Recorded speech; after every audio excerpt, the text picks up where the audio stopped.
We just came back from a trip recently, and I always find it interesting when we go on a trip, we still try to apply so much of our lifestyle principles while we're away, and yet there's certain things that throw, a wrench into the situation where we're staying up later, the food is a little bit different than we're used to, there's new stressors because the bed's a little different than what we're used to.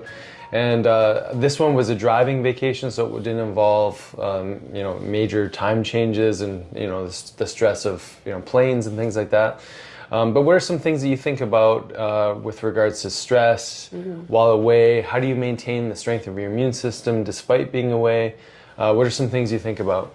Yeah, so we try to think about what is it that we can control and what we can't. So for example, when we're staying in hotels, there's lights everywhere, and sometimes we can't manage how much light is coming in because that's going to influence our circadian rhythm like it was in that first place that we were staying. Food, sometimes we can't control, but often we get Airbnb so that we can control our food. So we go grocery shopping and we're still trying to eat how we normally do at home. But I think the biggest one in this trip would have been the first place we stayed, first Airbnb, and walking in, and it was really palpable that there was mold there in the environment. And we had to kind of sleep in the basement, which is probably even worse. So that I find really challenging, because when you do detox, when you do become more sensitive, you pick up on these things in your environment very quickly. And then we just have to make sure we're doing all the other things so that immune system stays steady and strong to manage that extra load. Yeah, because it's so common when people go away, we call it like the vacation effect. Yeah. That people go away, they're like more relaxed, there's different stressors going on, and they get sick. Yeah. And you brought up some really important things that maybe not everyone's paying attention to when they go away. And we also want to dive in this conversation just because 'tis a season. Like, our immune systems are going to be adapting to change in temperature, change in, environments, change in stressors with kids going back to school.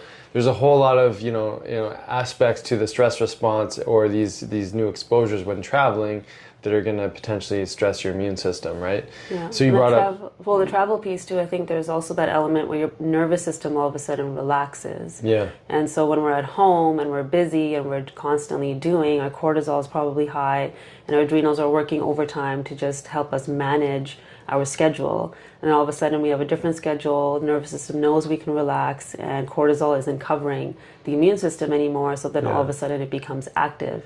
And we get sick because of that. Yeah. And then sometimes when we're away on vacation, there's more ice cream. Right, especially in this household, yeah.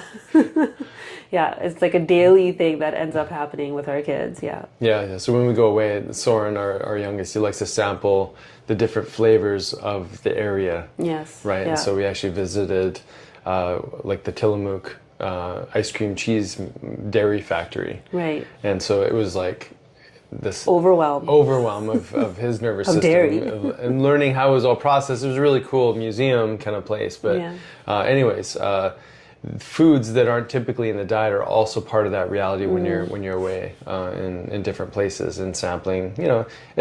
We like to balance things out. We're not aiming for perfection. What we're trying to do is really create a robust system so that when we can dip our toe into these different experiences and not get totally thrown off. And then listen to the body, because if the body is expressing, extra fatigue, maybe getting a little more mucousy, maybe you didn't sleep as well, there's some signs to like pause and shift gears. And you can do these things even while away. Might implement a slightly longer fasting routine. Taking your supplements with you. Exactly. So there's a lot of things that we can do to strengthen our immune system despite being away in different environments. But this is so important because, this next big like change in weather is another stressor. So I just kind of wanted to like invite you guys into the way that we look at the immune system a little bit. We're not going to get too deep into the science, but sort of dip our toe into this understanding of how we can support our immune system. And we're always thinking about it indirectly through our sleep, through our food, through our fasting, through our movement, through our hormones. Yeah. We're always thinking about like how do we, not just how do we not get sick, but how do we feel our best? And feeling our best often involves not being sick. Yeah. Right? Yeah, there's a lot of change that's coming up for many families, and in that change, stress will go up.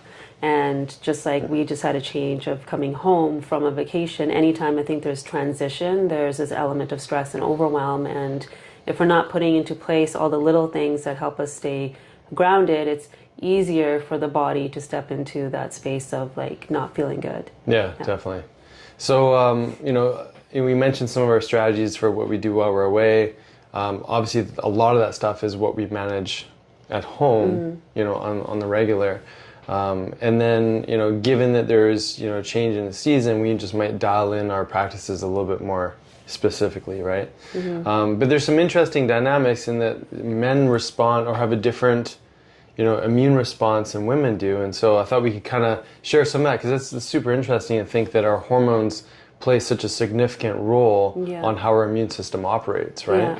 Something that might be very obvious for women as they're moving through like their monthly cycle, if they still have one, is that right before the period, about a few days, there's this element of fatigue that shows up, and you almost feel kind of fluish in those couple of days, and that's usually a sign that your hormones are dipping more than they actually should right before.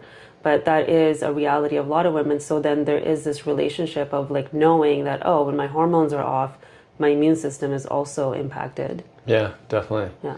And so some other interesting facts with regards to women are more prone to autoimmunity. And it seems from the research, it seems to be the case that, we have these two different aspects to our immune system, Th1, Th2, which are T cell helper cells 1 and 2.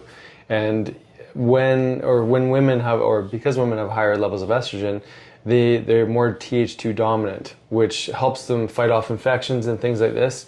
So I don't know if you at home, if you've got a partner and you find that, like, as a man, maybe you're getting sick more often, your wife might be like, oh, he's got the man flu. Oh, he's got the man cold. flu, the man cold again. I'm doing fine. I still have to go to work, do all the things, and take care of the kids.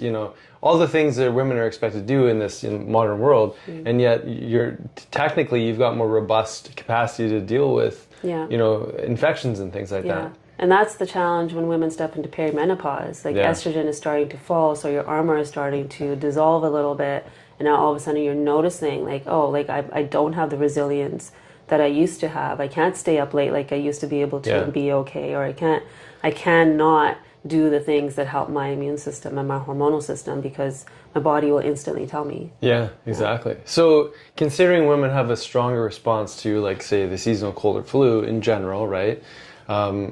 When it gets overreactive, when estrogen drops, that sets you up for a hyper response to a lot of things in the body, which turn into autoimmunity. It could be thyroid, there could be other things, right?